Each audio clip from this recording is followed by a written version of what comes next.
कर्कट रोगींकर घरे पहुंचिले निरंजन पट्टनायक चिकित्सा पाई साहाय्यर हाथ बढ़ाइबाकू प्रतिश्रुति देले।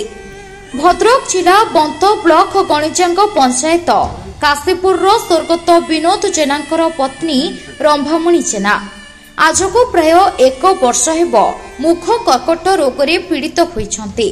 किंतु दुखर विषय किछि मास पूर्व कटक बड़ मेडिकल जाई अस्त्रोपचार होइथिबा बेले ताहा सफल होई नथिला। पुणी जंत्रणरे जर्जरित होई आज शय्याशायी होई पड़िछन्ती रंभा।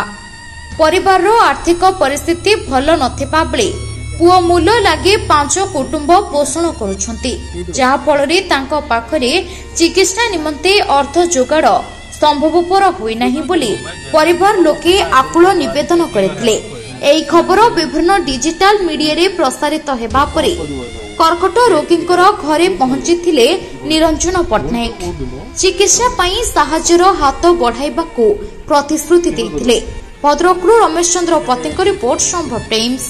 केबे करबो मते खाली 2 दिन आगुरु हमको कर देबो 2 दिन 3 दिन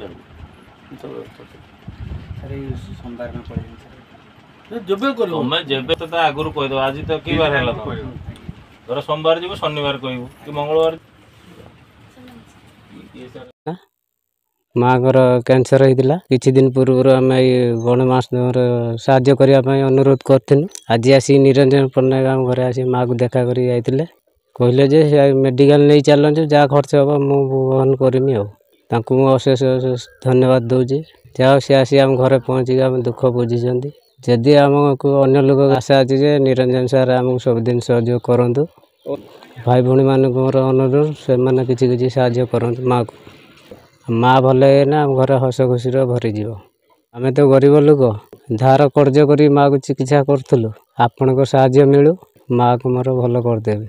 आउ थे निरंजन सार को अनेक धन्यवाद।